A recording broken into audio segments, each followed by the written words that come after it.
Hello, dear students. I hope you are doing well. Today we are going to start the concept of dissolution. Dissolution जो है as per section 39 के according आपका Indian partnership act 1932 dissolution का मतलब है कि आपकी partnership जो है वो ख़त्म हो चुकी है, ठीक है। एंड इसका मतलब बिजनेस क्लोज हो रहा है। उस टाइम पे आप एसेट्स को बेचेंगे, रिजर्व का डिस्ट्रीब्यूशन करेंगे, लाइबिलिटीज़ को पे ऑफ करेंगे, कैपिटल्स का सेटलमेंट करेंगे। उसमें आपके ये अकाउंट्स बनेंगे। अभी हम रियलाइजेशन अकाउंट की बात करते हैं सबसे पहले। तो आपको बैलेंस शीट जो होगी, बैलेंस शीट आपको पता है, बैलेंस शीट में इधर दैट इज़ यहाँ पे होते हैं एसेट्स और इधर होती है लाइबिलिटीज़। तो आप एसेट्स यहाँ है, इसको रियलाइजेशन में ट्रांसफ़र करोगे इधर, ठीक है। और लाइबिलिटीज़ इधर होती हैं बैलेंस शीट में, उसको ट्रांसफ़र करोगे रियलाइजेशन में इधर। पहला पॉइंट, ठीक है। तो फॉर्मेट बनाना है। उसके बाद यहाँ मैंने लिखा है टू बैलेंस BD एसेट्स, इसका मतलब जो भी होगा, to machinery account, to building account, वो सारा ट्रांसफ़र कर देंगे। उसके अलावा जो डेटर्स होंगे वो ग्रॉस वैल्यू पे ट्रांसफ़र होंगे, गुडविल जो होगी उसका बैलेंस भी ट्रांसफ़र होगा। नेक्स्ट आपका ऐसे ही लाइबिलिटीज़ यहाँ जो होंगी बैलेंस शीट में वो इधर ट्रांसफ़र होंगी, ठीक है। प्रोविज़न फॉर डाउटफुल डेट्स भी ट्रांसफ़र होगा एंड बैंक ओवरड्राफ्ट या आपका EPF जो होता है, एम्प्लॉय प्रोविडेंट फंड, वो भी ट्रांसफ़र होगा।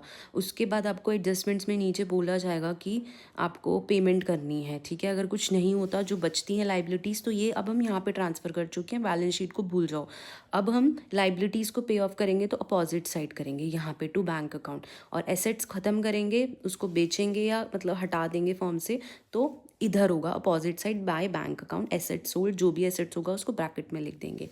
नेक्स्ट आपका, अगर लाइबिलिटी पार्टनर कोई पे कर रहा है तो लाइबिलिटी हम यहाँ रिकॉर्ड करिए हमने, पे होगी तो अपोजिट साइड होगी, तो टू पार्टनर्स कैपिटल अकाउंट के नाम से लिख देंगे। ऐसे ही कोई एसेट अगर पार्टनर ले गया तो एसेट यहाँ पे है और ये अगर ख़त्म होगा किसी भी रीज़न से तो इधर होगा अपोजिट साइड पे। पार्टनर लेके गया तो to by partners capital account, to यहाँ चलेगा, बाय यहाँ चलेगा। उसके बाद आपको बोला जाएगा रियलाइजेशन एक्सपेंसेस पे कर दो। एंड रियलाइजेशन एक्सपेंस जो है वो लाइबिलिटी होते हैं, हम यहाँ पे ट्रांसफ़र कर चुके हैं ऑलरेडी। तो अब लाइबिलिटीज़ को ख़त्म करेंगे तो अपोजिट साइड आएगी इधर, दैट मीन्स तो to bank account realisation expense. कुछ भी नहीं गिवन है तो वो फर्म ही कर रहा है, ठीक है, पेमेंट वगैरह। और अगर पार्टनर बोला है तो पार्टनर्स का नाम लिख दोगे, ब्रैकेट में रियलाइजेशन एक्सपेंस लिख दोगे, ठीक है। और अगर कोई इन्फॉर्मेशन गिवन नहीं है एसेट्स के बारे में तो आप टेंजिबल एसेट्स आइडेंटिफाई करोगे और उनकी बुक वैल्यू यहाँ पे लिख दोगे। एंड इनटेंजिबल एसेट्स जो है उसको आप निल कंसिडर करोगे, ये ध्यान रखना। एंड पार्टनर की सैलरी वगैरह जो भी होगी वो पार्टनर कैपिटल अकाउंट में ही जाएगी, टू पार्टनर्स कैपिटल अकाउंट, ठीक है।